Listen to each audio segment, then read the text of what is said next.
Connection wise, it's pretty simple. Just basically all clips together.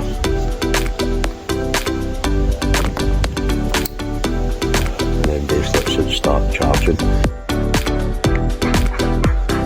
Right, you probably actually can't see this because of the screen, but it says it's got a 77 watt input at the moment. So it's in at 89, but at 11:28.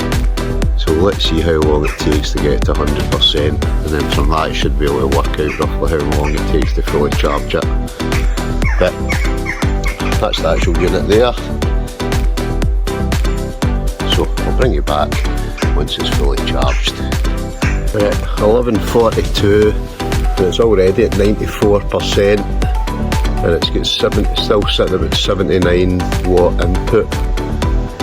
So that's basically in the space of about 10 minutes, well 13 minutes, sorry, and it's jumped up, what, 5% already, so pretty good, pretty fast, ideal.